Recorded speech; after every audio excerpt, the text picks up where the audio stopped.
എഡ്യൂടിപ്സ്. PC എക്സാമിനേഷന് prepare ചെയ്യുന്ന എല്ലാ ഉദ്യോഗാർത്ഥികൾക്കും let's edu ടിപ്സിലേക്ക് സ്വാഗതം. ഇന്നത്തെ വീഡിയോ ക്ലാസ്സിലൂടെ നമ്മൾ പഠിക്കാൻ പോകുന്നത് LGS LDC എക്സാമിനേഷന് പ്രിപ്പയർ ചെയ്യുന്നവർക്ക് വേണ്ടിയിട്ടുള്ള ഏൻഷ്യന്റ് ഇന്ത്യൻ ഹിസ്റ്ററിയാണ്, പ്രാചീന ഇന്ത്യ ചരിത്രമാണ്. പ്രാചീന ഇന്ത്യ ചരിത്രത്തിൽ കഴിഞ്ഞ ദിവസം നമ്മൾ സിന്ധു നദീതട സംസ്കാരത്തെക്കുറിച്ച് മനസ്സിലാക്കി. ഇനി സിന്ധു നദീതട സംസ്കാരം കഴിഞ്ഞു കഴിഞ്ഞാൽ നമുക്ക് പഠിക്കാനുള്ള ഒരു പ്രധാനപ്പെട്ട ഏരിയയാണ് വേദിക് ഏജ് അല്ലെങ്കിൽ വേദകാലഘട്ടം. ഓക്കെ, അപ്പൊ സിന്ധു നദീതട സംസ്കാരത്തിന് ഞാൻ പറഞ്ഞു BC 1500 വരെയായിരുന്നു കാലഘട്ടം. അപ്പം ആ ഒരു സിന്ധു നദീതട സംസ്കാരം നശിക്കാനിടയാക്കിയ സംഭവങ്ങളിൽ ഒന്നായിരുന്നു വെളിയിൽ നിന്നുള്ള ആക്രമണം. അതിനായിട്ട് ആര്യന്മാരുടെ വരവ്, അത് ഞാൻ പറഞ്ഞു വന്നിരുന്നു അല്ലെ. അപ്പൊ നമ്മൾ 1500 BC മുതൽ 600 BC വരെയുള്ള കാലഘട്ടമാണ് എന്നറിയപ്പെടുന്നത് വേദകാലഘട്ടം എന്ന് അറിയപ്പെടുന്നത്. വേദകാലഘട്ടത്തെ നമ്മൾ രണ്ടായിട്ടാണ് തിരിച്ചിരിക്കുന്നത്. അതായത് ഏർലി വേദിക് ഏജും ഉണ്ട്, അതുപോലെ തന്നെ ലേറ്റർ വേദിക് ഏജും ഉണ്ട്. ഏർലി വേദിക് ഏജ് എന്ന് പറഞ്ഞു കഴിഞ്ഞാൽ BC 1500 മുതൽ BC 1000 വരെയുള്ള ഒരു പീരീഡ്, അതാണ് വേദകാലഘട്ടത്തിന്റെ ആദ്യത്തെ പീരീഡ് പറയുന്നത്. പിന്നീട് BC 1000 മുതൽ BC 600 വരെ രണ്ടാം ഘട്ടം. ഇപ്പം നമ്മൾ BC ആണ് കേട്ടോ പഠിക്കുന്നത്, അതുകൊണ്ട് കുറഞ്ഞു വരുന്നത് 1000, അത് കഴിഞ്ഞ് 600 പറഞ്ഞത്. അപ്പം ഈ ആദ്യത്തെ നമ്മുടെ സ്റ്റേജില് വേദകാലഘട്ടത്തിന്റെ ആദ്യത്തെ പീരീഡിൽ പറയുന്നത് അല്ലെങ്കിൽ പരാമർശിക്കുന്നത് ഏതാണ് വരുന്നത്? ഋഗ്വേദം. Okay, Rigveda represent the first early Vedic period. വേദകാലഘട്ടത്തിന്റെ ആദ്യത്തെ ഏജ് റെപ്രസെന്റ് ചെയ്യുന്നത് ഓഫ് കോഴ്സ് ഏതാണ്? ഋഗ്വേദയാണ് അല്ലെങ്കിൽ ഋഗ്വേദമാണ്. ഇനി നമ്മുടെ മറ്റു 3 വേദാസ് നിങ്ങൾക്കറിയാം ഏതൊക്കെയാണ്? സാമവേദം, പിന്നെ ഏതൊക്കെയാ വരുന്നത്? യജുർവേദം, അഥർവവേദം. യജുർവേദം, അഥർവവേദം, ഇത്രയും വേദങ്ങളും അതുപോലെ തന്നെ നമ്മുടെ ഉപനിഷത്ത്, ബ്രാഹ്മണാസ്, ആരണ്യകം എന്നൊക്കെ പറയുന്ന ഭാഗങ്ങളെല്ലാം റെപ്രസെന്റ് ചെയ്യുന്നത് പിന്നീടുള്ള വേദകാലഘട്ടത്തെയാണ്. അപ്പൊ ആദ്യത്തെ വേദകാലഘട്ടം റെപ്രസെന്റ് ചെയ്യുന്ന ഏതാണ്? ഋഗ്വേദമാണ് അല്ലെ. ഋഗ്വേദിക് പീരീഡ്, ഋഗ്വേദം എന്ന് പറയുന്നത് ആദ്യത്തെ വേദകാലഘട്ടത്തെ റെപ്രസെന്റ് ചെയ്യുന്നതാണ്. ഇവിടെ എല്ലാം മലയാളത്തിലല്ലേ എഴുതി, അതുകൊണ്ട് ഞാൻ പതുക്കെ ഇംഗ്ലീഷ് എങ്ങനെ ഡിലീറ്റ് ചെയ്തിട്ട് നമുക്കിവിടെ മലയാളമാക്കാം. അപ്പൊ ഇത് ജസ്റ്റ് അറിഞ്ഞിരുന്നാൽ മതി. എന്താണ് വേദകാലഘട്ടത്തിന്റെ ആദ്യത്തെ ഭാഗം പ്രതിനിധാനം ചെയ്യുന്നത് ഋഗ്വേദമാണ്. പിന്നെയുള്ളതെല്ലാം സാമവേദ, യജുർവേദ, അഥർവവേദം എന്നീ കാര്യങ്ങളാണ് വരുന്നത്. വേദകാലഘട്ടത്തിലെ ആൾക്കാർ ജീവിച്ചിരുന്നത് അപ്പൊ മെയിനായിട്ട് ആര്യന്മാരാണ്. ആര്യന്മാരെന്ന് പറയുന്ന മധ്യേഷ്യയിൽ നിന്നും വന്നവരാണ് എന്നാണ് പറയപ്പെടുന്നത്. അപ്പം ഈ ആര്യന്മാർ വന്നതോടുകൂടി ഇൻഡസ് വാലി സിവിലൈസേഷൻ ഉണ്ടായിരുന്ന ആൾക്കാർ എന്ത് ചെയ്തു? അവർ തെക്കോട്ട് നീങ്ങി എന്നാണ് പറയുന്നത്. ഇന്ത്യയുടെ തെക്ക് ഭാഗത്തേക്ക് നീങ്ങി. അവരാണ് ദ്രാവിഡന്മാർ എന്നാണ് പറയപ്പെടുന്നത്. എനിവേ, അപ്പൊ ആര്യൻസ് ഇവിടെ വന്നു. ആര്യൻസ് എന്ത് ചെയ്ത് same area, Indus valley people എവിടെയാണോ താമസിച്ചിരുന്നത്, സിന്ധു നദീതട നിവാസികൾ എവിടെയാണോ താമസിച്ചിരുന്നത്, അവർ താമസിച്ചിരുന്ന ആ ഒരു സെയിം ഏരിയ ഒക്യുപ്പൈ ചെയ്ത് അവിടെയാണ് ആര് താമസിച്ചത്? ആര്യന്മാര് താമസിച്ചിരുന്നത്. ഓക്കെ, ഇനി നമ്മൾ ആദ്യത്തെ സ്റ്റേജിലേക്ക് പോവുകയാണെങ്കിൽ ഋഗ്വേദിക് കാലഘട്ടം എന്ന് പറഞ്ഞു. ഓക്കെ, വേദകാലഘട്ടത്തിന്റെ ആദ്യത്തെ പീരീഡ് അറിയപ്പെടുന്ന ഏർലി വേദിക് പീരീഡ് അറിയപ്പെടുന്ന പേരാണ് ഋഗ്വേദിക് കാലഘട്ടം. അപ്പൊ ഋഗ്വേദിക് പീരീഡ് ആണ്. ഈ ഋഗ്വേദിക് പീരീഡിന്റെ സമയത്ത് അന്ന് അറിയപ്പെട്ട അല്ലെങ്കിൽ അന്നത്തെ കാലത്തെ വളരെ പുണ്യ നദികളായിട്ട് കൺസിഡർ ചെയ്യുന്ന നദികളായിരുന്നു ആരൊക്കെ? ഗംഗ, യമുന, അതുപോലെ തന്നെ സത്ലജ്, സിന്ധു, സരസ്വതി. ഓക്കെ, സരസ്വതി. ഈ 5 നദികളാണ് ഋഗ്വേദിക് കാലഘട്ടത്തിലെ പ്രധാനപ്പെട്ട നദികളായിട്ട് കരുതിപ്പോന്നത്. ഇതിൽ ഏറ്റവും കൂടുതൽ ഋഗ്വേദത്തിൽ പരാമർശിക്കപ്പെടുന്ന നദിയാണ് ഏതാ? സിന്ധു. പ്രീവിയസ് ഇയർ ക്വസ്റ്റ്യൻ ആണ്. ഋഗ്വേദത്തിൽ ഏറ്റവും കൂടുതൽ പരാമർശിക്കപ്പെടുന്ന നദി സിന്ധു. ഇനി നമ്മുടെ ഈ ഋഗ്വേദിക് കാലഘട്ടത്തിലെ പുണ്യ നദിയായിട്ട് കരുതിപ്പോന്ന ആരെയാണ്? സരസ്വതിയാണ്. Sacred river. ഋഗ്വേദിക് കാലഘട്ടത്തില് സേക്രഡ് റിവർ അല്ലെങ്കിൽ പുണ്യ നദിയായിട്ട് കരുതിപ്പോന്ന നദിയായിരുന്നു സരസ്വതി. ഓക്കെ, ഇനി നമ്മുടെ ഈ ഋഗ്വേദിക് കാലഘട്ടം കഴിഞ്ഞ് ലേറ്റർ വേദിക് പീരീഡിലേക്ക് വരുന്ന സമയത്ത് ജനങ്ങൾ പതുക്കെ ഈ ഭാഗത്ത് നിന്നും ബീഹാർ, വെസ്റ്റ് ബംഗാൾ, ഉത്തർപ്രദേശ് എന്നീ ഭാഗങ്ങളിലേക്കൊക്കെ പതുക്കെ കുടിയേറാൻ തുടങ്ങി, അല്ലെങ്കിൽ എക്സ്പാൻഡ് ചെയ്ത് അവർ അവിടുന്ന് പതുക്കെ പതുക്കെ മൂവ് ചെയ്ത് അവർ ആ ഒരു ഭാഗത്തേക്കും കൂടി നീങ്ങാൻ തുടങ്ങി. ഇപ്പോൾ ഒരുപക്ഷെ അവരുടെ പോപ്പുലേഷനിലുള്ള ഇൻക്രീസ് ആയിരിക്കാം. പിന്നെ ആര്യന്മാർ ശരിക്കും പറഞ്ഞാൽ ആദ്യം തന്നെ ഒരു നൊമാഡിക് ട്രൈബ് എന്ന് നമുക്ക് വേണേൽ പറയാം. അതായത് അവരിങ്ങനെ കുറച്ച് നാൾ ഒരു സെറ്റിൽമെന്റ് ഉണ്ടാക്കി അവിടെ താമസിക്കും, അത് കഴിഞ്ഞ് പതുക്കെ അങ്ങോട്ടും ഇങ്ങോട്ടും നീങ്ങുന്ന ഒരു പ്രകൃതത്തിന് ഉടമകളായിരുന്നു. അപ്പോൾ ഇവരെന്ത് ചെയ്യുവാണ്, ഇവർ പതുക്കെ പതുക്കെ വെസ്റ്റ് ബംഗാൾ, ബീഹാർ, ഉത്തർപ്രദേശ് എന്നീ ഭാഗങ്ങളിലേക്ക് ഈ സിന്ധു നദീതട തീരം വിട്ട് അല്ലെങ്കിൽ അവിടുന്ന് പതുക്കെ പതുക്കെ അവർ മൂവ് ചെയ്യാനായിട്ട് തുടങ്ങി. അപ്പോൾ ഈ റിഗ്വേദിക് പീപ്പിൾ ഞാൻ പറഞ്ഞു ഒരു നൊമാഡിക് ട്രൈബ് എന്ന് വേണമെങ്കിൽ നമുക്ക് വിളിക്കാം, അങ്ങനെയുള്ള ആൾക്കാരായിരുന്നു. അപ്പോൾ ഇവരുടെ ഒരു പ്രധാനപ്പെട്ട ദേവേർ പാസ്റ്ററൽ പീപ്പിൾ എന്നാണ് പറയുന്നത്. കന്നുകാലികളെ മേയിച്ച് അങ്ങനെയൊക്കെ നടക്കുന്ന ഒരു ജീവിതമായിരുന്നു ആർക്കുണ്ടായിരുന്നത്, നമ്മുടെ ഈ റിഗ്വേദിക് പീപ്പിളിന് ഉണ്ടായിരുന്നത്, അല്ലെങ്കിൽ ആര്യന്മാർക്ക് ഉണ്ടായിരുന്നത്. അപ്പം ഇവരുടെ ഇടയിൽ നടന്ന പ്രധാനപ്പെട്ട ഒരു യുദ്ധമായിരുന്നു ഗാവിഷ്ടി. ജസ്റ്റ് ഒന്ന് അറിഞ്ഞു വെച്ചാൽ മതി, ഗാവിഷ്ടി എന്ന് പറയുന്നത് ആക്ച്വലി ഒരു യുദ്ധമാണ്. ഗാവിഷ്ടി എന്ന് പറഞ്ഞു കഴിഞ്ഞാൽ എന്തിനു വേണ്ടിയിട്ടുള്ള യുദ്ധമാണ്? പശുവിന് വേണ്ടിയിട്ട്, അല്ലെ, ഗോക്കൾക്ക് പശുവിന് വേണ്ടിയിട്ട് നടത്തുന്ന യുദ്ധമായിരുന്നു ഗാവിഷ്ടി. വളരെ സിമ്പിളായിട്ട് പറയുവാണെന്നുണ്ടെങ്കിൽ ഇത്രയേ ഉള്ളൂ. പണ്ട് കാലത്തൊക്കെ എന്ന് പറഞ്ഞു കഴിഞ്ഞാൽ ഒരാൾക്ക് എത്ര കാറുണ്ട്, അല്ലെങ്കിൽ എത്ര വലിയ വീടാണ്, വലിയ ബംഗ്ലാവാണോ, അതൊന്നും ആയിരുന്നില്ല ആളുടെ വെൽത്ത് നിശ്ചയിക്കുന്നത്. അയാൾക്ക് എത്ര കന്നുകാലി പശു ഉണ്ടോ അതിലാണ് അയാൾ വെൽത്താണോ റിച്ച് ആണോ എന്ന് നമ്മൾ അറിയുന്നത്. വെൽത്തി മാനാണോ റിച്ച് മാനാണോ എന്നൊക്കെ കൺസിഡർ ചെയ്യുന്ന അദ്ദേഹത്തിൻ്റെ പശുക്കളുടെ എണ്ണത്തിലാണ്. അപ്പോൾ ഈ ആര്യന്മാരെ ഈ ഋഗ്വേദിക് കാലഘട്ടത്തിൽ ഇവർ അങ്ങോട്ടും ഇങ്ങോട്ടും പശുവിന് വേണ്ടിയിട്ടാണ് യുദ്ധം ചെയ്തിരുന്നത്. അങ്ങനെ പശുവിന് വേണ്ടിയിട്ട് നടത്തിയ ആ യുദ്ധത്തെ വിളിക്കുന്നതാണ് എന്താ? ഗാവിഷ്ടി. ഓക്കെ, അപ്പോൾ പശു എന്ത് ചെയ്യും? ഇപ്പം വളരെ സിമ്പിളായിട്ട് പറയുവാണെന്നുണ്ടെങ്കിൽ നമ്മുടെ പറമ്പിൽ ഒരു പശു നിൽക്കുകയാണെന്നുണ്ടെങ്കിൽ, ഇപ്പം നമ്മൾ വേറൊരാളുടെ യുദ്ധം ചെയ്യുന്ന പശുവിന് വേണ്ടിയിട്ടാണെന്നുണ്ടെങ്കിൽ എന്ത് ചെയ്യും? യുദ്ധം ചെയ്തു, യുദ്ധത്തിൽ തോറ്റ് കഴിയുമ്പോൾ അയാളുടെ പറമ്പിൽ നിൽക്കുന്ന പശുവിനെ എന്താ പറയുക അഴിച്ചു കൊണ്ടുവന്ന് നമ്മളുടെ പറമ്പിൽ നിർത്തും.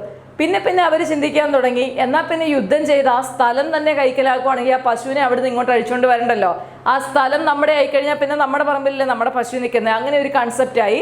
അങ്ങനെ പതുക്കെ പതുക്കെ ഇതെങ്ങോട്ട് പോയി? ഒരു രാജ്യം എന്നുള്ള കൺസെപ്റ്റിലേക്കൊക്കെ പതുക്കെ മാറാൻ തുടങ്ങി. അങ്ങനെ ചെറിയ ചെറിയ രാജ്യങ്ങൾ ഉദയം ചെയ്തു. ഈ രാജ്യം ഭരിച്ചവനെ രാജാവെന്ന് വിളിക്കാൻ തുടങ്ങി. അപ്പോൾ ഈ ഒരു സമയമൊക്കെ ആയപ്പോഴത്തേക്കും നമ്മുടെ ലേറ്റർ വേദിക് കാലഘട്ടത്തിലേക്ക് എന്താ പറഞ്ഞ അങ്ങോട്ട് അടുത്തു. ലേറ്റർ വേദിക് പീരീഡ് ആയപ്പോഴാണ് ഇങ്ങനെ ചെറിയ ചെറിയ രാജ്യങ്ങൾ വരുന്നു. അപ്പോൾ ഈ രാജ്യം ഭരിക്കാൻ രാജാവുണ്ട്. അങ്ങനെ ഉദയം ചെയ്ത ചെറിയ ചെറിയ രാജ്യങ്ങളായിരുന്നു യാദൂസ്, പക്ടാസ്, ഭരതാസ് എന്നൊക്കെ പറയുന്നത്. അപ്പം നമ്മുടെ രാജ്യം ഭാരതം, അതിൻ്റെ പേര് ലഭിച്ചത് തന്നെ ഭരതാസ് എന്ന് പറയുന്ന ഈ ചെറിയ നാട്ടുരാജ്യത്തിൽ നിന്നാണ് എന്നും അങ്ങനെയും ഒരു കഥയും ഐതിഹ്യമൊക്കെ ഉണ്ട്. അല്ലാതെ നമുക്കറിയാം ഭരതമുനിയിൽ നിന്നാണ്, പല രീതിയിൽ പറയാറുണ്ടല്ലോ. അപ്പോൾ ഇതിനകത്ത് ഭരതാസ് എന്ന് പറയുന്ന ആ ഒരു ചെറിയ നാട്ടുരാജ്യത്തിൽ നിന്നാകാം ഇന്ത്യക്ക് ഭാരതം എന്ന പേര് ലഭിച്ചതെന്ന് പറയുന്നു. അപ്പോൾ ക്രമേണ എന്ത് ചെയ്തു? രാജ്യം എക്സ്പാൻഡ് ചെയ്തു. രാജ്യം എക്സ്പാൻഡ് ചെയ്ത് അത് രാഷ്ട്രമാകാൻ തുടങ്ങി. അങ്ങനെ കുരു, പാഞ്ചാല, വൈദേഹ, അവന്തി, കോസല എന്നൊക്കെ പറയുന്ന വേറെ കുറച്ച് രാഷ്ട്രങ്ങൾ പിന്നീട് ഉദയം ചെയ്യാൻ തുടങ്ങി. അപ്പോൾ നമ്മൾ ഇവിടുന്ന് കാണുന്നതെല്ലാം ഒരു സംസ്കാരം പതുക്കെ പതുക്കെ മാറി മാറി വരുവാണ്. ആദ്യം സിന്ധു നദീ നിവാസികളായിരുന്നു. അവർ സിന്ധു നദിയുടെ തീരത്ത് എന്ത് ചെയ്തു? അവരവരുടേതായ രീതിയിൽ മൺപാത്രങ്ങളും കരകൗശലവും അതും ഇതൊക്കെ ഉപയോഗിച്ച് അവരങ്ങനെ ഒരു സംസ്കാരം അവിടെ വളർത്തിക്കൊണ്ട് വന്നു. ധാന്യങ്ങൾ കൃഷി ചെയ്തുമൊക്കെ ആയിരുന്നു. അത് അങ്ങനെ ഇരിക്കുന്ന സമയത്ത് തന്നെ അവർ മെസ്സപ്പെട്ടോമിയക്കാരുമായിട്ടും സുമേറിയക്കാരും ഒക്കെ ആയിട്ട് എന്ത് ചെയ്തു? അവർ ട്രേഡും കാര്യങ്ങളും ഒക്കെ നടത്തി. അത് കഴിഞ്ഞ് അവരുടെ സ്ഥലം ആര് ഒക്യുപ്പൈ ചെയ്തു? ആര്യൻസ് ഒക്യുപ്പൈ ചെയ്തു. അവരവിടെ വന്നിട്ട് ഞാൻ പറഞ്ഞു പാസ്റ്ററൽ പീപ്പിൾ ആയിരുന്നു. അതിനുശേഷം അവരെന്ത് ചെയ്തു? ഗോക്കൾക്ക് വേണ്ടി യുദ്ധം ചെയ്തു. അത് ഗാവിഷ്ടി എന്നറിയപ്പെടുന്നു. പിന്നെ അതിനുശേഷം എന്ത് ചെയ്തു? രാജ്യങ്ങളായി, ഇപ്പം രാഷ്ട്രങ്ങളായി. അപ്പം മനുഷ്യൻ ഇങ്ങനെ പുരോഗമിച്ച് വന്നുകൊണ്ടിരിക്കുകയാണ്. സംസ്കാരങ്ങൾ കുറച്ചുകൂടി വ്യത്യസ്തപ്പെട്ട് വന്നുകൊണ്ടിരിക്കുന്ന ഒരു സ്ഥിതിയിലേക്ക് ആവുകയാണ്. ആര്യൻസിന്റെ എക്കണോമിക് ലൈഫ് നിങ്ങൾക്ക് ഏതാണ്ട് മനസ്സിലായി. അഗ്രികൾച്ചർ അവരുടെ ഒരു പ്രധാനപ്പെട്ട ഭാഗമായിരുന്നു. അതുപോലെ തന്നെ ട്രേഡ്, അപ്പം വ്യാപാരം ഇവര് മറ്റ് കണ്ടംപററി ആയിട്ടുണ്ടായിരുന്ന ആൾക്കാരുമായി ഇവരെന്ത് ചെയ്തു? ഇവർ വ്യാപാരം നടത്തിയിരുന്നു. അപ്പോൾ ഇവർ യൂസ് ചെയ്തിരുന്ന ഒരു പ്രധാനപ്പെട്ട മെറ്റൽ എന്ന് പറയുന്ന അയാസ് എന്ന് പറയും. അയാസ് എന്ന് പറഞ്ഞു കഴിഞ്ഞാൽ നമ്മുടെ കോപ്പറാണ്. ചെമ്പ് തന്നെയായിരുന്നു ഒരു പ്രധാനപ്പെട്ട മെറ്റൽ എന്ന് പറയുന്ന അയാസ്. അതായത് ചെമ്പ് തന്നെയാണ് അയാസ്. ഇംഗ്ലീഷ് എഴുതുമ്പോൾ ഇങ്ങനെ വരും അയാസ്. ഓക്കെ, അയാസ് എന്ന് പറഞ്ഞു കഴിഞ്ഞാൽ ചെമ്പ് തന്നെ. അപ്പോൾ ഇതായിരുന്നു ഇവർ യൂസ് ചെയ്തിരുന്ന ഒരു കോമൺ മെറ്റൽ എന്ന് പറയുന്നത്. പിന്നെ കൃഷിയോടൊപ്പം തന്നെ ഇവർ ഇതേപോലെ കരകൗശല വസ്തുക്കൾ ഉണ്ടാക്കുക, അതിൻ്റെയൊക്കെ ട്രേഡ്, അതുപോലെ തന്നെ precious and semi precious beads അല്ലേ, അതായത് വിലപിടിപ്പുള്ളതും സെമി പ്രഷ്യസ് ഒക്കെ ആയിട്ടുള്ള മുത്തുകൾ, ഇതൊക്കെ ഇവർ വ്യാപാരം ചെയ്തിരുന്നു. ഐവറീസ്, ആനക്കൊമ്പിൽ തീർത്ത കരകൗശല വസ്തുക്കൾ, ഇതൊക്കെയാണ് ഇവരുടെ ഒരു സമയത്തുണ്ടായിരുന്ന മറ്റു രാജ്യങ്ങളുമായിട്ട് നിലവിലിരുന്ന കണ്ടംപററി സിവിലൈസേഷനൊക്കെ ആയിട്ട് ഇവർ വ്യാപാരം നടത്തിയിരുന്നത്.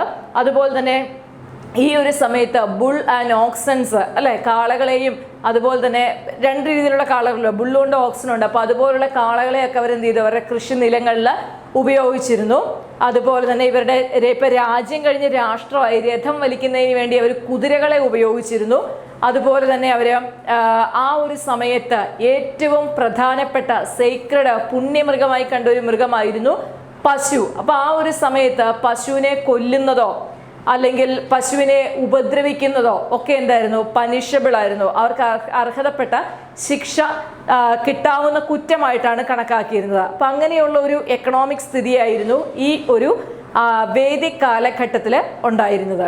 വേദിക് കാലഘട്ടത്തിൽ ജനങ്ങളുടെ പ്രധാനപ്പെട്ട തൊഴിലെന്ന് പറയുന്നത് ഒന്ന് കാർപ്പൻറ്ററി അല്ലെ, ആശാരിപ്പണി അതുണ്ടായിരുന്നു. അതുപോലെ തന്നെ അവർ നമ്മുടെ ആലകളൊക്കെ ഉപയോഗിച്ചിട്ട് നമ്മൾ കൊല്ലപ്പണി പറയില്ലേ, അത് ചെയ്യുന്നവരുണ്ടായിരുന്നു. അതുപോലെ തന്നെ വീവിങ്, നെയ്ത്ത് പണി ചെയ്യുന്നവരുണ്ടായിരുന്നു. പോട്ടറി മേക്കിംഗ്, കളിമൺ പാത്ര നിർമ്മാണം, ഇങ്ങനെയുള്ള പല മേഖലകളിൽ ആളുകൾ ഈ ഒരു സമയത്ത് ജോലി ചെയ്തിരുന്നു. അപ്പോൾ അവരുണ്ടാക്കുന്ന സാധനങ്ങൾ അവർ എന്തിലും ഉൾപ്പെടുത്തിയിരുന്നു, ട്രേഡ് ചെയ്യാനായിട്ടും ഉൾപ്പെടുത്തിയിരുന്നു. അപ്പം നമ്മൾ പറഞ്ഞു ഇവിടെ രാജ്യവും രാഷ്ട്രവും ഒക്കെ ഉണ്ട്. അപ്പോൾ ഈ സമയത്ത് ഇവരെന്ത് ചെയ്യും, ജനങ്ങള് രാജാവ് തങ്ങളെ സ്വമനസാലെ സേവിക്കുന്നതിന് വേണ്ടിയിട്ട് രാജാവിന് ഗിഫ്റ്റ് കൊടുക്കുന്ന ഒരു പരിപാടി ഉണ്ടായിരുന്നു, സമ്മാനം കൊടുക്കുമായിരുന്നു. ആ സമ്മാനം എന്നറിയപ്പെട്ടിരുന്ന പേര് ബലി എന്നായിരുന്നു. അതായത് ഒരു രാജ്യമായി ആ രാജ്യത്തെ രാജാവ് തങ്ങളെ സേവിക്കുന്നു, രാജാവ് ആ സാലറി മേടിച്ചുകൊണ്ടല്ല സേവിക്കുന്നത്. അപ്പൊ രാജാവിന് ജനങ്ങൾ എന്ത് ചെയ്യും, ഒരു സമ്മാനം കൊടുക്കും. ആ സമ്മാനം എന്നറിയപ്പെട്ടിരുന്നതാണ് ബലി എന്നുള്ള പേരിൽ അറിയപ്പെട്ടു. പിന്നീട് സംസ്കാരം വളർന്നു വന്നതിനനുസരിച്ച് എന്ത് ചെയ്യാൻ തുടങ്ങി, രാജാവ് രാജ്യം ഭരിക്കുന്നവന് നിർബന്ധമായും അദ്ദേഹത്തിന് ഒരു ഗിഫ്റ്റ് കൊടുക്കേണ്ടി വന്നു. അതാണ് പിന്നീട് ടാക്സ്, നികുതി എന്ന പേരിൽ അറിയപ്പെട്ടു തുടങ്ങിയത്. അതുപോലെ തന്നെ ഈ ഒരു കാലഘട്ടത്തിൽ ലേറ്റർ വേദിക് പീരീഡിൽ നിലവിലിരുന്ന നാണയമായിരുന്നു നിഷ്ക.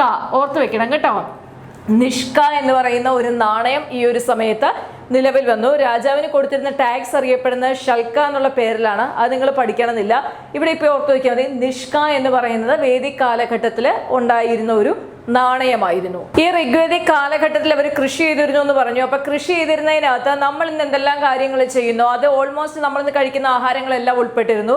അതുപോലെ തന്നെ റൈസ് അല്ലെ, നമ്മൾ അരിഭക്ഷണം, അരി, ഗോതമ്പ്, ബാർലി എന്നിവയൊക്കെയാണ് ഇവർ കൃഷി ചെയ്തിരുന്നതും ഭക്ഷിച്ചിരുന്നതുമായിട്ടുള്ള വിഭവങ്ങൾ. ഓക്കെ, അതുപോലെ തന്നെ വെജിറ്റബിൾസ്, പയറുവർഗ്ഗങ്ങൾ, ഇതെല്ലാം ഇവർ കഴിച്ചിരുന്നു. ഫ്രൂട്ട്സ് ഇതൊക്കെ കഴിച്ചിരുന്നു എന്നാണ് പറയപ്പെടുന്നത്. അപ്പം ഇവരുടെ ഈ ഒരു സമയത്ത് ഒരു സൊസൈറ്റി, ഒരു സമൂഹത്തിന്റെ ബേസിക് യൂണിറ്റ് എന്ന് പറയുന്നത് ഫാമിലി ആയിരുന്നു. ഇപ്പം നമ്മുടെ സമൂഹത്തിൽ നമ്മൾ എടുത്തു കഴിഞ്ഞാൽ നമുക്ക് അതാണ് കാണാൻ പറ്റുന്നത് അല്ലെ. Basic unit of A society എന്ന് പറയുന്നത് ഇപ്പോഴും ഏത് തന്നെയാണ്, ഫാമിലിയാണ്. കുറച്ച് ഫാമിലി കൂടുമ്പോഴത്തേക്ക് എന്താ അവിടെ ഒരു സമൂഹം, ഒരു സൊസൈറ്റി രൂപപ്പെടുകയാണ് ചെയ്യുന്നത്. അപ്പം എന്ന് പറഞ്ഞതുപോലെ തന്നെയായിരുന്നു ഇവരുടെ ഒരു കാലഘട്ടത്തിലും.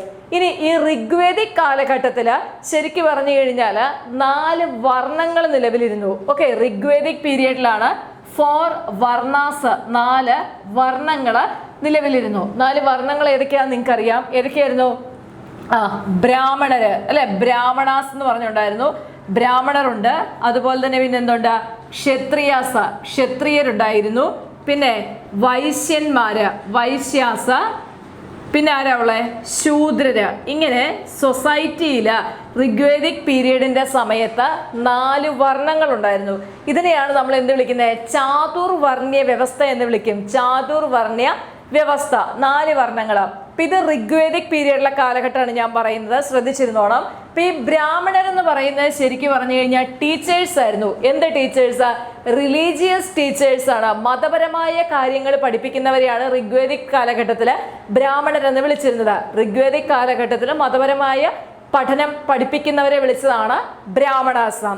ക്ഷത്രിയാസ് എന്ന് പറഞ്ഞു കഴിഞ്ഞാൽ ഭരണാധിപന്മാര് അല്ലെങ്കിൽ അഡ്മിനിസ്ട്രേറ്റേഴ്സിനെ അല്ലെ, അവരെ അധികാരികളെയൊക്കെ വിളിച്ചിരുന്ന പേരാണ് ക്ഷത്രിയരെന്ന് വിളിച്ചു. വൈശ്യന്മാരെന്ന് പറഞ്ഞു കഴിഞ്ഞാൽ ബാങ്കേഴ്സ്, അതായത് പണം കടം കൊടുക്കുന്ന ആൾക്കാര്, അതുപോലെ തന്നെ എന്താ പറയുന്നത്, കൃഷിക്കാര്, ഇവരെയൊക്കെ വിളിച്ചിരുന്ന പേരാണ് എന്താ, വൈശ്യന്മാര് എന്ന് വിളിച്ചിരുന്നു. അതുപോലെ തന്നെ മെർച്ചൻസ്, വ്യാപാരികൾ, അവരെല്ലാം വൈശ്യരുടെ കൂടെ വന്നു. ശൂദ്രരെന്ന് പറഞ്ഞു കഴിഞ്ഞാൽ തൊഴിലാളികള്, കൂലിപ്പണിക്കാര്, അവരൊക്കെ ഉൾപ്പെട്ടിരുന്ന വിഭാഗമായിരുന്നു ഏതാ, ശൂദ്രര്. ഇത് ഋഗ്വേദിക് പീരീഡിലെ ചാതുർവർണ്ണ വ്യവസ്ഥയാണ് പറയുന്നത്. അപ്പൊ നമുക്ക് ഇപ്പൊ ബ്രാഹ്മണര് റിലീജിയസ് ടീച്ചേഴ്സ് ആണെന്ന് പറഞ്ഞു. ക്ഷത്രിയർ എന്ന് പറയുന്ന റൂളേഴ്സ് ആൻഡ് അഡ്മിനിസ്ട്രേറ്റേഴ്സ് ആണ്. വൈശ്യന്മാരെന്ന് പറയുന്ന മർച്ചൻസ്, ബാങ്കേഴ്സ്, മണി ലെൻഡേഴ്സ്, പണം കടം കൊടുക്കുന്ന ആൾക്കാര്. അപ്പൊ അതിനകത്ത് കൃഷിക്കാർ വരും. ഈ കൃഷിക്കാരും തൊഴിലാളികളും തമ്മിൽ വ്യത്യാസമുണ്ട് അല്ലെ. കൃഷി നമ്മൾ ഇപ്പം എന്താണ് ഫാദറിന് ജോലി എന്ന് ചോദിച്ചാൽ അവിടെ കൃഷി എന്ന് എഴുതും. അതായത് നമ്മുടെ സ്വന്തം ഭൂമിയിൽ നമ്മൾ കൃഷി ചെയ്ത് വിഭവങ്ങൾ ഉണ്ടാക്കുന്ന ആള് കൃഷിക്കാരനാണ്. പക്ഷെ തൊഴിലാളി എന്ന് പറയുമ്പോൾ എന്താണ്, നമ്മൾ കൂലി കൊടുത്ത ഒരാളെ കൊണ്ട് ചെയ്യിക്കുമ്പോഴാണ് അദ്ദേഹം എന്താവുന്നത്, തൊഴിലാളിയായി മാറുന്നത്. ഇപ്പൊ തൊഴിലാളികൾ വരുന്നത് ശൂദ്രരുടെ അകത്താണ്. അതുപോലെ തന്നെ കരകൗശല പണിക്കാര്, പൈസ കൊടുത്ത് നമ്മൾ ചെയ്യിക്കില്ല, അവരൊക്കെ ശൂദ്രരുടെ കൂടെ വന്നു. പക്ഷേ ഈ ഋഗ്വേദിക് കാലഘട്ടത്തിൽ ഈ 4 വർണ്ണവ്യവസ്ഥയെ നമുക്ക് വിതിൻ 1 ഫാമിലി, ഒരു കുടുംബത്തിനകത്ത് തന്നെ കാണാൻ സാധിച്ചിരുന്നു. ഫോർ എക്സാമ്പിൾ നമ്മളിപ്പോൾ ഇന്ന് നമ്മുടെ കുടുംബം എടുക്കുകയാണെന്നുണ്ടെങ്കിൽ നമുക്കറിയാം 3-4 ചേട്ടാനിയന്മാരോ അല്ലെങ്കിൽ സഹോദരങ്ങളോ ഉണ്ടെന്നുണ്ടെങ്കിൽ ഒരാൾക്ക് ചിലപ്പോൾ ജോലി എന്തായിരിക്കും, അദ്ദേഹം ടീച്ചറായിരിക്കാം. ഒരാൾക്ക് ജോലി എന്തിലായിരിക്കാം, ബാങ്കിലായിരിക്കാം. മറ്റൊരാൾ ജോലി ചെയ്യുന്ന എന്തിലായിരിക്കാം, സ്വന്തമായിട്ട് എന്തെങ്കിലും ബിസിനസ് ചെയ്യുന്നവനായിരിക്കാം. വേറൊരാൾ ജോലി ചെയ്യുന്നതോ അദ്ദേഹം മറ്റൊരാൾക്ക് പോയിട്ട് കൂലിക്ക് പണിയെടുത്ത് കൊടുക്കുന്ന കൂലിപ്പണിക്കാരനായിരിക്കാം, അല്ലെങ്കിൽ ഒരു ചുമട്ട് തൊഴിലാളിയായിരിക്കാം. അങ്ങനെ ഒരു കുടുംബത്തിൽ തന്നെ നമുക്ക് പല ജോലികൾ ചെയ്യുന്നവരെ കാണാൻ ഇന്ന് കഴിയുന്നുണ്ട്. അതുപോലെ തന്നെയായിരുന്നു ഋഗ്വേദിക് കാലഘട്ടത്തിലെ ചാതുർവർണ്ണ വ്യവസ്ഥ. ഈ 4 പേരും മിക്കവാറും എന്തുണ്ടാവും, ഒരു കുടുംബത്തിൽ തന്നെ ഉണ്ടായിരുന്നു. വേദിക് കാലഘട്ടത്തില് സ്ത്രീകൾക്ക് സമൂഹം ഒരു നല്ല ഉയർന്ന നില തന്നെയാണ് കൊടുത്തിരുന്നത്. അപ്പൊ നമ്മുടെ ശരിക്കും പറഞ്ഞു കഴിഞ്ഞാൽ ഇന്നത്തെ സൊസൈറ്റി എടുക്കുവാണെങ്കിലും സത്യം പറഞ്ഞു കഴിഞ്ഞാൽ സ്ത്രീകൾക്ക് സമൂഹം കൊടുക്കുന്ന ഒരു ശൈശവ വിവാഹം അത് അന്നത്തെ കാലത്ത് ഉണ്ടായിരുന്നില്ല. പുരുഷന്മാരെ സംബന്ധിച്ചിടത്തോളം അവർക്ക് എന്താണ്, വളരെ ഒരു ലിബറൽ സൊസൈറ്റി ആയിട്ടാണ് കണക്കാക്കിയിരുന്നത്. അതായത് ഇന്ന് അവരിങ്ങനെ മദ്യപിക്കുന്നത് പോലെയൊക്കെ മദ്യപിക്കാനുള്ള സ്വാതന്ത്ര്യം ഉണ്ടായിരുന്നു. അങ്ങനെ മൊത്തത്തിൽ സൊസൈറ്റി ഒരു ലിബറൽ ആയിരുന്നു, സ്ത്രീകളെ ബഹുമാനിക്കുന്ന ഒരു സമൂഹം എന്ന സൊസൈറ്റി വളരെ ലിബറൽ ആയിട്ടുള്ള ഒരു സൊസൈറ്റി ആയിരുന്നു ഈ ഒരു ഋഗ്വേദിക് കാലഘട്ടത്തിൽ ഉണ്ടായിരുന്നത്, അല്ലെങ്കിൽ വേദിക് കാലഘട്ടത്തിലെ സൊസൈറ്റി എന്ന് പറയുന്നത്. ഇനി ഈ വേദിക് കാലഘട്ടത്തിൽ ജനങ്ങൾ ആരാധിച്ചു പോന്നിരുന്നത് നാച്ചുറൽ ഫോഴ്സസിനെയാണ്, അതായത് പ്രകൃതി ദൈവങ്ങളെയാണ് ആരാധിച്ചിരുന്നത്. കാറ്റ്, മഴ, മഞ്ഞ്, വെയില്, ഇങ്ങനെയുള്ള കാര്യങ്ങളെല്ലാം ജനങ്ങൾ ആരാധിച്ചു പോന്നിരുന്നു. ഇവരുടെ പ്രധാനപ്പെട്ട ആരാധന മൂർത്തികളിൽ വരുന്നതെന്ന് പറഞ്ഞാൽ അഗ്നി, വരുണ, ഇന്ദ്രൻ. ഓക്കെ, അഗ്നി, അതുപോലെ തന്നെ അഗ്നി നമുക്കറിയാം നാച്ചുറൽ ഫോഴ്സ് ആണ് അല്ലെ. വരുണൻ ജലത്തിന്റെ ദേവനാണെന്ന് പറയുന്ന വരുണൻ. പിന്നെ ഇന്ദ്രൻ, ഇന്ദ്രൻ എന്ന് പറയുന്ന ഇടിമിന്നലിന്റെ ദേവനാണ്. ദേവാദി ദേവനായിട്ട് പറയുന്നതാണ് എന്താ, ഇന്ദ്രനെ. അപ്പൊ ഇങ്ങനെയുള്ള ഫോഴ്സസിലേക്കാണ്, നാച്ചുറൽ ഫോഴ്സിനെ ആരാധിച്ചു. അതിൽ ഏറ്റവും ഇമ്പോർട്ടൻ്റ് ആയിട്ട് അവർ കണക്കാക്കിയിരുന്ന അഗ്നി, വരുണൻ, ഇന്ദ്രൻ എന്നുള്ള ദേവതകളെയായിരുന്നു. പിന്നെ ഈ ഒരു സമയത്ത് യാഗങ്ങളൊക്കെ ജനങ്ങൾ നടത്തിയിരുന്നു. യജ്ഞങ്ങളൊക്കെ നടത്തുന്നത് എന്തെങ്കിലും അവരുടെ ഉദ്ദിഷ്ട കാര്യങ്ങൾക്കും പിന്നെ മൊത്തത്തിൽ ഒരു ഐശ്വര്യം അങ്ങനത്തെ കാര്യങ്ങൾക്കൊക്കെ വേണ്ടിയിട്ട് അവർ യജ്ഞാസ് അല്ലെങ്കിൽ യാഗങ്ങളൊക്കെ ദൈവങ്ങളെ പ്രീതിപ്പെടുത്തുന്നതിനൊക്കെ വേണ്ടിയിട്ട് ഇവർ സംഘടിപ്പിച്ചിരുന്നു. നമ്മുടെ ഈ വേദിക് കാലഘട്ടത്തിൽ ഒരുപാട് സംസ്കൃത ഗ്രന്ഥങ്ങൾ, അതുപോലെ തന്നെ സയന്റിഫിക് ആയിട്ടുള്ള കുറേ സ്റ്റഡീസ്, നമ്മുടെ എന്താണ് ജ്യോതിശാസ്ത്രം, വാനശാസ്ത്രം, ഇതുപോലെയുള്ള കാര്യങ്ങളെല്ലാം ഉടലെടുത്തു. ഒരുപാട് സംസ്കൃത കൃതികളൊക്കെ നമുക്കറിയില്ലേ. അപ്പോൾ അതൊക്കെ എന്ത് ചെയ്തിരുന്നു, ഈ ഒരു കാലഘട്ടത്തിൽ ഉടലെടുത്തതായിട്ടാണ് പറയുന്നത്. അതുപോലെ തന്നെ നമ്മുടെ എന്താ പറയുന്നത് എപ്പിക്സ്, ഇതെല്ലാം ഈ ഒരു ഉപനിഷത്സ്, പുരാണാസ്, ഇങ്ങനെയുള്ള കാര്യങ്ങളെല്ലാം വേദിക് കാലഘട്ടത്തിൽ ഭയങ്കരമായിട്ട് വളർന്ന് ശ്രദ്ധ ആകർഷിച്ചിരുന്നു. ഇപ്പോൾ ഈ ഒരു സമയത്ത് സാംസ്കൃത് പ്രധാനപ്പെട്ട ഒരു ലാംഗ്വേജ് ആയിട്ടാണ് പറയപ്പെടുന്നത്.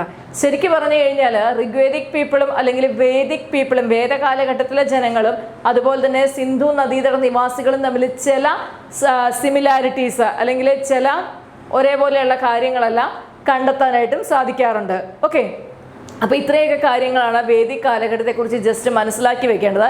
ഇനി നമുക്ക് എന്താ വേണ്ടത്, നമുക്ക് എങ്ങനെ ക്വസ്റ്റ്യൻ കിട്ടുന്നത് നമ്മൾ മനസ്സിലാക്കണ്ടേ. അപ്പം നമുക്ക് എങ്ങനെ ക്വസ്റ്റ്യൻ വരും എന്നുള്ളത് നമുക്ക് നോക്കാം. ഈ ചോദ്യങ്ങളോട് നോക്കിയേ. ആര്യന്മാർ മധ്യേഷ്യയിൽ നിന്നും വന്നവരാണെന്ന് അഭിപ്രായപ്പെടുക. പ്രീവിയസ് ഇയർ ക്വസ്റ്റ്യൻ ആണ് കേട്ടോ. ആര്യന്മാർ മധ്യേഷ്യയിൽ നിന്നും വന്നവരാണെന്ന് അഭിപ്രായപ്പെട്ട വ്യക്തിയാണ് Max Muller. Previous year question ആണ്, പഠിച്ചോണം. ആര്യന്മാർ മധ്യേഷ്യയിൽ നിന്നും വന്നവരാണെന്ന് അഭിപ്രായപ്പെടുക മാക്സ് മുള്ളർ. ഋഗ്വേദം ഇംഗ്ലീഷിലേക്ക് പരിഭാഷപ്പെടുത്തിയത് മറ്റൊരു പ്രീവിയസ് ഇയർ ക്വസ്റ്റ്യൻ ആണ്, പഠിച്ചോണം. ഋഗ്വേദം ഇംഗ്ലീഷിലേക്ക് പരിഭാഷപ്പെടുത്തിയത് ആര് തന്നെയാണ്, മാക്സ് മുള്ളർ തന്നെയാണ്. ആ ഒരു ചെറിയ സ്ഥലത്ത് ഞാൻ ഇങ്ങനെ നിറച്ചെഴുതി വെച്ചതാണ്. മാക്സ് മുള്ളറാണ് ഋഗ്വേദം ഏതിലേക്ക്, ഇംഗ്ലീഷിലേക്ക് പരിഭാഷപ്പെടുത്തിയത്. അപ്പോൾ അതോടൊപ്പം ഒരു കാര്യം കൂടി പഠിച്ചു വെച്ചേക്കണം. ഋഗ്വേദം മലയാളത്തിലേക്ക് പരിഭാഷപ്പെടുത്തിയത് വള്ളത്തോൾ നാരായണമേനോൻ. തെറ്റിക്കില്ല കേട്ടോ. അടുത്തത്, ആര്യന്മാർ ആർട്ടിക് മേഖലയിൽ നിന്ന് വന്നവരാണെന്ന് അഭിപ്രായപ്പെടുക. അടുത്ത പ്രീവിയസ് ഇയർ ക്വസ്റ്റ്യൻ ആണത്. ആര്യന്മാർ ആർട്ടിക് മേഖലയിൽ നിന്ന് വന്നവരാണെന്ന് അഭിപ്രായപ്പെട്ട വ്യക്തിയാണ് ബാലഗംഗാധര തിലക്. ഓക്കെ, ബാലഗംഗാധര തിലക്. നെക്സ്റ്റ്, വേദങ്ങൾ രചിച്ചത് ആരാന്ന് ചോദിച്ചാൽ ആര്യന്മാരാണ് വേദങ്ങൾ രചിച്ചിരിക്കുന്നത്. അപ്പൊ മറ്റൊരു ക്വസ്റ്റ്യൻ ചോദിക്കാം, വേദങ്ങൾ രചിച്ചിരിക്കുന്ന ഭാഷ സംസ്കൃതമാണ്. എത്ര വേദങ്ങളുണ്ടെന്ന് ചോദിച്ചാൽ 4 വേദമുണ്ട്. ഋഗ്വേദ, യജുർവേദ, സാമവേദ, അഥർവവേദ.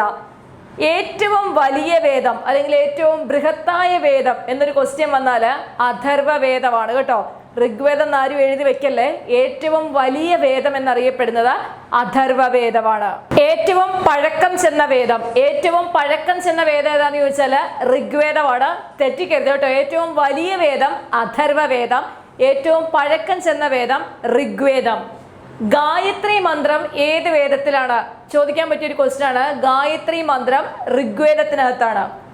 ഇൻഡോ യൂറോപ്യൻ ഭാഷയിൽ രചിക്കപ്പെട്ട ആദ്യ ഗ്രന്ഥം എന്ന് പറയുന്ന ഋഗ്വേദമാണ്. അപ്പൊ നമ്മൾ ലിംഗ്വിസ്റ്റിക്സ് ഒക്കെ പഠിക്കുന്ന സമയത്ത്, അതായത് ഭാഷയുടെ ഉൽപ്പത്തി, ഭാഷ ഉറവിടങ്ങളൊക്കെ പഠിക്കുന്ന സമയത്ത്, ഇപ്പൊ ഇംഗ്ലീഷ് ലിറ്ററേച്ചർ പഠിച്ചിട്ടുള്ളവർക്കാണെങ്കിൽ അറിയാം, അവർക്ക് എനിക്ക് തോന്നുന്നു ഡിഗ്രി സെക്കൻഡ് ഇയറിന് കണ്ടായിരുന്നു ലിംഗ്വിസ്റ്റിക്സ് എന്ന് പറഞ്ഞൊരു ഭാഗമുണ്ട്. അപ്പൊ ലിംഗ്വിസ്റ്റിക്സ് പഠിക്കുന്ന സമയത്ത് നമ്മളിങ്ങനെ ഓരോ ഫാമിലി പഠിക്കും ഭാഷ വരുന്നത്. അപ്പൊ അതിൽ ഇൻഡോ യൂറോപ്യൻ ഭാഷയിൽ പെട്ടതാണ് എന്ന് പറയുന്നത്, ഇൻഡോ യൂറോപ്യൻ ഫാമിലിയിൽ പെട്ട ഭാഷയാണ് സംസ്കൃതം. അപ്പൊ അത് തന്നെയുള്ള കാര്യം. ഇൻഡോ യൂറോപ്യൻ ഭാഷയിൽ രചിക്കപ്പെട്ട ആദ്യ ഗ്രന്ഥമാണ് എന്ന് പറയുന്ന ഋഗ്വേദം. ചാതുർവർണ്ണത്തെ കുറിച്ച് വിവരിക്കുന്ന വേദം ഞാൻ പറഞ്ഞു തന്നായിരുന്നു. ചാതുർവർണ്ണത്തെ കുറിച്ച് വിവരിക്കുന്ന വേദമാണ് എന്ന് പറയുന്നത് ഋഗ്വേദം. ഇപ്പൊ ഋഗ്വേദിക് പീരീഡിലാണ് ചാതുർവർണ്ണ്യം പറഞ്ഞത്. ബ്രാഹ്മണാസ്, ക്ഷത്രിയാസ്, വൈശ്യാസ്, ശൂദ്രാസ്. ഇനി ഇത് കഴിഞ്ഞ് ലേറ്റർ വേദിക് കാലഘട്ടമൊക്കെ ആയി വരുന്ന സമയത്ത്, അതായത് നമ്മുടെ മഹാജൻ പദാസ് ഒക്കെ ഫോം ചെയ്യുന്ന ഒരു സമയമാകുമ്പോൾ ഈ ചാതുർവർണ്ണയ വ്യവസ്ഥ മാറും. അപ്പൊ ഈ ഒരു സമയത്ത് പിന്നീട് എന്ത് വരുവാണ്? ജാതി സിസ്റ്റം വരുവാണ്, കാസ്റ്റ് സിസ്റ്റം വരുവാണ്. അപ്പൊ നമ്മൾ ഇതിനകത്ത് കണ്ടായിരുന്നു റിലീജിയസ് ടീച്ചേഴ്സിനെ ബ്രാഹ്മണാസ് എന്ന് വിളിച്ചു. പിന്നെ കാസ്റ്റ് സിസ്റ്റം വരുമ്പോൾ എന്തായി? ബ്രാഹ്മണർ എന്ന് പറഞ്ഞു കഴിഞ്ഞാൽ അവര് റിലീജിയസ് ടീച്ചേഴ്സ് ആയിരിക്കണം. മതപരമായ കാര്യങ്ങളെ പഠിപ്പിക്കുക, മതപരമായ ചടങ്ങുകൾ ചെയ്യുന്നവരൊക്കെ എന്താണ്? ബ്രാഹ്മണർ എന്ന് പറഞ്ഞൊരു ജാതിയായിട്ട് മാറി. ഭരിക്കുന്നവരെ എന്ത് വിളിച്ചു? ക്ഷത്രിയന്മാർ എന്ന് പറഞ്ഞൊരു ജാതിയിൽ വിളിക്കാൻ തുടങ്ങി. അതുപോലെ തന്നെ മറ്റേ നമ്മൾ കണ്ടില്ലേ, മണി ലെൻഡേഴ്സിനെയൊക്കെ കണ്ടു. അപ്പം മെർച്ചൻസ്, മണി ലെൻഡേഴ്സ്, വ്യാപാരികളൊക്കെ എന്തിലേ വരുള്ളൂ? ആ തൊഴിൽ ചെയ്യുന്നവരെല്ലാം എന്തായി മാറി? അവരൊക്കെ ക്ഷത്രിയന്മാരായി. അങ്ങനെ ഏറ്റവും നമ്മുടെ കൂലിപ്പണി അങ്ങനത്തെ കാര്യങ്ങളൊക്കെ ചെയ്യുന്നവരെന്തിലേക്ക്? ശൂദ്രരായി. അപ്പൊ ഓരോരുത്തരും ചെയ്യുന്ന തൊഴിലിനനുസരിച്ച് പിന്നീട് അവരറിയപ്പെട്ട ഒരു രീതിയാണ് പിന്നീടുണ്ടായ വേദ കാലഘട്ടം. അപ്പോഴാണ് ജാതി വ്യവസ്ഥ വരുന്നത്. ഇനി നോക്കിയേ, അഗ്നിമീളെ പുരോഹിതം എന്ന് ആരംഭിക്കുന്ന വേദം. പ്രീവിയസ് ഇയർ ക്വസ്റ്റ്യൻ ആണ്. അഗ്നിമീളെ പുരോഹിതം എന്ന് ആരംഭിക്കുന്ന വേദം ഏതാന്ന് ചോദിച്ചാൽ അത് ഏതാണ്? ഋഗ്വേദമാണ്. ഇത് പഠിച്ചു വെച്ചോണം. അഗ്നിമീളെ പുരോഹിതം, അതുപോലെ തന്നെ ഗായത്രി മന്ത്രം, ഏറ്റവും പഴക്കം ചെന്ന വേദം. ഇതൊക്കെ പ്രത്യേകം നോട്ട് ചെയ്യണം. ബാക്കി പഠിക്കേണ്ടതെന്നല്ല, ഇത് പ്രത്യേകം നോട്ട് ചെയ്യണം. ഋഗ്വേദത്തിൽ എത്ര മണ്ഡലങ്ങളുണ്ട്? പ്രീവിയസ് ഇയർ ക്വസ്റ്റ്യൻ ആണ്. ഋഗ്വേദത്തിലെ മണ്ഡലങ്ങളുടെ എണ്ണം 10. ഋഗ്വേദത്തിൽ നമ്മൾ മണ്ഡലങ്ങളായിട്ട് തിരിച്ചിട്ടുണ്ട്. 10 മണ്ഡലങ്ങൾ ഋഗ്വേദത്തിലുണ്ട്. പ്രീവിയസ് ഇയർ ആണ്. അടുത്തതും പ്രീവിയസ് ഇയർ ക്വസ്റ്റ്യൻ ആണ്. ഋഗ്വേദത്തിലെ ശ്ലോകങ്ങളുടെ എണ്ണം. ഋഗ്വേദത്തിലെ ശ്ലോകങ്ങളാണ് 1028. ഓർത്ത് വയ്ക്കാൻ എളുപ്പമുണ്ട്. 10 മണ്ഡലം, 10ന്റെ ഇപ്പുറം 2 8 കൂടി ചേർത്താൽ എന്തായി? 8ഉം 2ഉം 10ഉം. അപ്പോഴും 10 തന്നെയാണ് കിട്ടുന്നത്. അതെന്താണ്? അത് ശ്ലോകങ്ങളുടെ എണ്ണമാണ്. 1028 ശ്ലോകങ്ങളും 10 മണ്ഡലങ്ങളുമാണ് ഋഗ്വേദത്തിലുള്ളത്. ഋഗ്വേദത്തിലെ 10ാമത്തെ മണ്ഡലം അറിയപ്പെടുന്ന പേരാണ് പുരുഷ സൂക്തം. ഓക്കെ, അപ്പൊ ഋഗ്വേദത്തിലെ 10ാമത്തെ മണ്ഡലത്തെ വിളിക്കുന്ന പേരാണെന്താ? പുരുഷ സൂക്തം. അപ്പൊ ഇത്രയും കാര്യങ്ങൾ നിങ്ങൾ പഠിച്ചു വെക്കുക. ഇതിന്റെ ക്ലാസ് തുടർച്ചയായിട്ടുണ്ടാവും. അപ്പോൾ കുറച്ച് കാര്യങ്ങളും കൂടി നമുക്ക് പറയേണ്ടതുണ്ട്. അത് നമുക്ക് അടുത്ത ക്ലാസ്സിൽ പഠിക്കാം. അപ്പോൾ ഇന്നത്തെ ക്ലാസ് തൽക്കാലം ഇവിടെ നിർത്തുകയാണ്. നമ്മൾ പഠിച്ചുകൊണ്ടിരിക്കുന്ന LGS LDC എക്സാമിനേഷന് വേണ്ടിയിട്ടുള്ള മെയിൻസിന്റെ ക്ലാസ്സുകളാണ്. നിങ്ങൾ തുടക്കം മുതലേ തന്നെ ഫോളോ ചെയ്ത് പോയി കഴിഞ്ഞാൽ നിങ്ങൾക്ക് എക്സാമിനേഷൻ എളുപ്പമായിരിക്കും. നിങ്ങൾക്ക് നല്ലതുപോലെ തന്നെ സ്കോർ ചെയ്യാൻ പറ്റും. അവസാന സമയത്തിരുന്ന് വലിച്ചു വാരി പഠിച്ചു എന്നുള്ളൊരു ടെൻഷൻ വേണ്ട. ഞാൻ പഠിച്ചിട്ടാണ് എക്സാം എഴുതാൻ പോയത് എന്നുള്ള മനസ്സമാധാനത്തോടു കൂടി നിങ്ങൾക്ക് എക്സാം ഹോളിൽ കയറാൻ പറ്റും. അതുകൊണ്ട് എല്ലാവരും നല്ലതുപോലെ പഠിക്കുക. ഇതിൻ്റെ തുടർച്ച നമുക്ക് അടുത്ത ഇന്ത്യൻ ഹിസ്റ്ററിയുടെ ക്ലാസ്സിൽ. അപ്പോൾ അടുത്ത ക്ലാസ് തുടങ്ങുന്നതിന് മുമ്പ് ചോദിക്കില്ല ഇതിൻ്റെ ബാക്കി ഇന്ത്യയിൽ എന്നോട് ചോദിക്കില്ല. ഇതിൻ്റെ ബാക്കി വരുന്ന എപ്പോഴായിരിക്കും? പ്രാചീന ഇന്ത്യയുടെ ക്ലാസ് എപ്പോൾ എടുക്കുന്നു അപ്പോൾ ഇതിൻ്റെ തുടർച്ച ലഭിക്കും. ഓക്കെ, അപ്പോൾ നമുക്ക് അടുത്ത ക്ലാസ്സിൽ കാണാം. എല്ലാവർക്കും നന്നായിട്ട് പഠിക്കാൻ സാധിക്കട്ടെ എന്ന് ഞാൻ പ്രാർത്ഥിക്കുന്നു. Okay, thank you.